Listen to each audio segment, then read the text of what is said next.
स्वागत है आपका छत्तीसगढ़ कौशल्या भूमि में। मैं हूं आपके साथ जो और बुलेटिन की शुरुआत करेंगे। रायपुर सदन में शराब के मुद्दे पर सवाल उठा, जिस पर बीजेपी विधायक ने सवाल उठाया। देशी अंग्रेजी शराब की पूर्ति, ओवर रेट और अवैध विक्रय का मामला भी उठाया गया। बीजेपी विधायक राजेश मूणत ने सवाल किया कि क्या मामले में प्लेसमेंट एजेंसी के खिलाफ एफआईआर दर्ज होगी। इस पर मंत्री श्याम विहारी जायसवाल ने कहा कि प्लेसमेंट एजेंसी के खिलाफ जांच की जाएगी, अनियमितता सामने आने पर आपराधिक प्रकरण दर्ज किया जाएगा। वहीं विधानसभा अध्यक्ष ने कहा, आपको ना देशी से मतलब है और ना ही विदेशी से, फिर सवाल क्यों?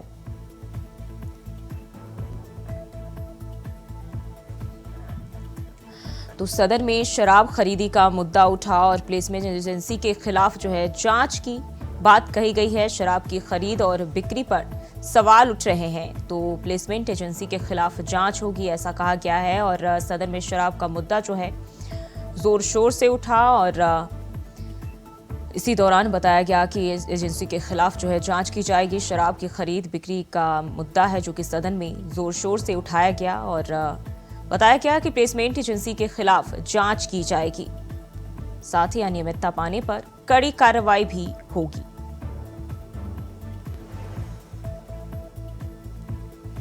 तो रायपुर सदन में शराब के मुद्दे पर सवाल उठे और इस पर बीजेपी विधायक ने सवाल उठाया।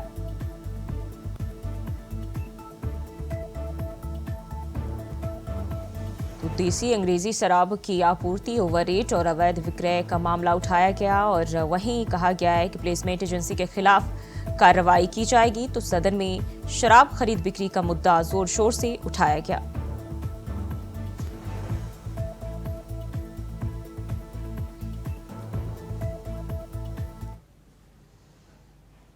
और बढ़ते हैं आगे। विधानसभा में प्रश्नकाल के दौरान सरकारी विभागों में फर्जी जाति प्रमाण पत्र से नौकरी का मुद्दा गूंजा। बीजेपी विधायक आशाराम नेताम के सवाल पर मंत्री श्याम बिहारी जायसवाल ने बताया कि अलग अलग अफसरों के खिलाफ केस मिले हैं, इस संबंध में कोई कार्रवाई नहीं हो रही है। श्याम बिहारी जायसवाल ने बताया कि कुल 232 मामले दर्ज किए गए हैं और 102 के खिलाफ कार्रवाई लंबित है।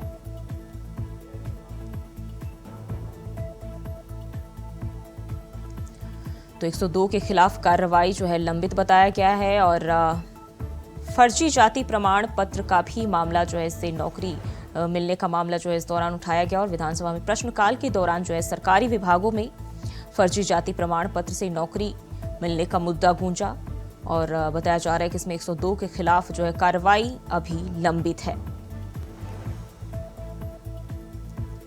बीजेपी विधायक ने आशाराम नेताम के सवाल पर मंत्री श्याम बिहारी जायसवाल ने बताया कि अलग अलग अफसरों के खिलाफ केस मिले हैं और इस संबंध में कोई कार्रवाई नहीं की गई है। 102 लोगों के खिलाफ मामला अभी भी लंबित है।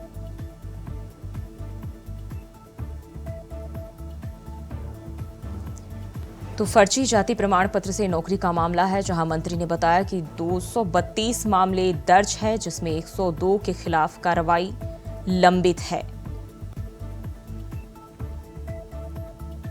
तो प्रश्नकाल के दौरान ये मुद्दा गूंजा, फर्जी जाति प्रमाण पत्र से नौकरी का मुद्दा गूंजा और बताया जा रहा है कि इस संबंध में अभी तक कोई कार्रवाई नहीं की गई है। 232 में से 102 मामले अभी भी लंबित बताए जा रहे हैं। और इसी खबर पर ज्यादा जानकारी के साथ स्टेट हेड मनोज शुक्ला हमारे साथ जुड़ गए। मनोज जी, प्रश्नकाल के दौरान सरकारी विभागों में फर्जीवाड़े का यानी फर्जी जाति प्रमाण पत्र से नौकरी मिलने का मामला गूंजा, क्या जानकारी है? जी जूही, आपको बता दें कि सदन में लगातार फर्जी वाड़े ये नियुक्ति हुई है, उसको लेकर लगातार सरकार को अपने ही विधायक घेरते हुए दिखते नजर आते हैं। और आपको बता दें कि विधानसभा में आज प्रश्नकाल के दौरान सरकारी विभागों में फर्जी जाति प्रमाण पत्र लगाकर नौकरी के मामले को सदन में उठाया गया और ये खुद सत्ता पक्ष के विधायक ही ये सब मामले उठा रहे हैं। ये एक महत्वपूर्ण बात सामने निकल कर आ रही और इसमें सबसे महत्वपूर्ण बात ये भी है कि स्वास्थ्य मंत्री श्याम बिहारी जायसवाल आज मुख्यमंत्री के अनुपस्थिति में उनकी जगह जवाब दे रहे थे, जिसमें 232 कुल मामले दर्ज किए ये श्याम बिहारी जायसवाल ने सदन में घोषणा की और साथ ही साथ इसमें 102 के खिलाफ कार्रवाई की बात उन्होंने बताया है। जी जी, अभी बताया जा रहा है कि 102 जो है वो लंबित पड़े, क्या वजह, इस पर कोई कार्रवाई जो है वो नहीं की गई? जी देखिए, स्वाभाविक सी बात है कि सरकार बदली है। सरकार के अभी ये बीजेपी की सरकार 3 महीने का कार्यकाल हुआ है और जो अभी ये पहला उनका जो है ये सत्र, बजट सत्र में ये सब बातें का खुलासा हो रहा है और निश्चित रूप से कहीं न कहीं बीजेपी सरकार सारे मामलों को गंभीरता से ले रही है। पूर्व के सरकार के द्वारा जो भी जैसे योजनाएं उनकी जो भी है उस पर गंभीरता से जांच की बात सामने निकल कर आ रही है। जितनी भी नियुक्तियां हुई हैं इस पे भी बृजमोहन अग्रवाल जो यहाँ के शिक्षा मंत्री हैं उन्होंने भी ये सदन में एक बार ये घोषणा की थी कि जो भी मामले होंगे सबकी जांच सुनिश्चित होगी और दोषियों पर कड़ी कार्रवाई की बात उन्होंने सदन में ये बात कही थी। जी, क्या विपक्ष की ओर से इसको लेकर कोई प्रतिक्रिया देखी गई है, जो अफसरों के नाम इसमें शामिल है उनको लेकर? जी फिलहाल अभी इस पे कोई विपक्ष की तरफ से कोई भी प्रतिक्रिया सामने सदन में नहीं आई है। जी, तो क्या अब जो है इसके बाद जब ये मुद्दा उठाया गया है तो क्या लगता है, क्या 102 जो अधिकारी है जिनके खिलाफ कार्रवाई लंबित है, क्या उनको लेकर कोई कदम उठाए जाएंगे? जी बिल्कुल। छत्तीसगढ़ सरकार जो है, वर्तमान सरकार जो है काफी पूर्व की सरकार को लेकर गंभीरता से और इसमें एक और बात बता दें जूही कि जब से ये बजट सत्र की शुरुआत हुई है तब से लगातार जो है पूर्व की सरकार को ये वर्तमान सरकार घेर रही है हर मामले को लेकर। जी, फर्जी प्रमाण पत्र को लेकर अब जो है सरकार क्या फॉर्मूला यूज करेगी, क्योंकि इस पर लगाम लगाना बहुत जरूरी है। अक्सर ही ऐसी जो है खबरें सामने आती रहती है। जी बिल्कुल जी। निश्चित रूप से सरकार जो है इस पे कड़े कदम उठाएगी। ये बात स्वाभाविक सी है कि कई बार ये मामला सामने आया है कि फर्जीवाड़े का लेकर जात प्रमाण पत्र को फर्जीवाड़ा लेकर, मार्कशीट को फर्जीवाड़ा लेकर कई विभागों में इन बातों की जानकारी सामने निकल कर आती है और निश्चित रूप से बीजेपी सरकार कार्रवाई करेगी। जी, बहुत बहुत शुक्रिया आपका तमाम जानकारी के लिए। और बढ़ते हैं आगे, खबर रायपुर से है, जहां मुख्यमंत्री विष्णुदेव साय ने राज्य अतिथि गृह पहुंचकर प्रेस क्लब के नवनिर्वाचित पदाधिकारियों से सौजन्य मुलाकात की। पदाधिकारियों ने प्रदेश के साहित्यकार विनोद कुमार शुक्ल की एक रचना दीवार में एक खिड़की रहती थी भेंट की। साथ ही प्रेस क्लब अध्यक्ष प्रफुल्ल ठाकुर ने सीएम को नवनिर्वाचित पदाधिकारियों के शपथ ग्रहण समारोह में शामिल होने के लिए आमंत्रित किया।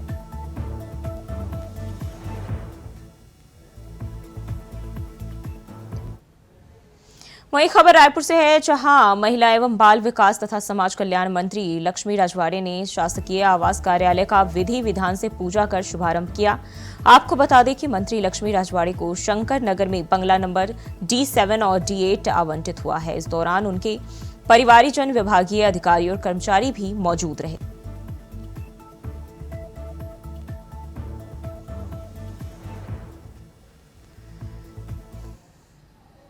और करते अगली खबर की ओर, भारत सरकार ने रेलवे स्टेशन के विकास के साथ यात्री सुविधाओं में भारी बढ़ोतरी करने की योजना पर ध्यान दिया। दक्षिण पूर्व मध्य रेलवे के कोरबा रेलवे स्टेशन में भी कई प्रकार के कार्य इस योजना से कराए जाएंगे। कोरबा स्टेशन और इलाके के लोगों को इसका लाभ आने वाले समय में मिलेगा। रेलवे स्टेशन परिसर में आयोजित कार्यक्रम में प्रस्तावित कार्यों का शिलान्यास किया गया। लोगों को इस अवसर पर सरकार की प्राथमिकता के बारे में जानकारी दी गई।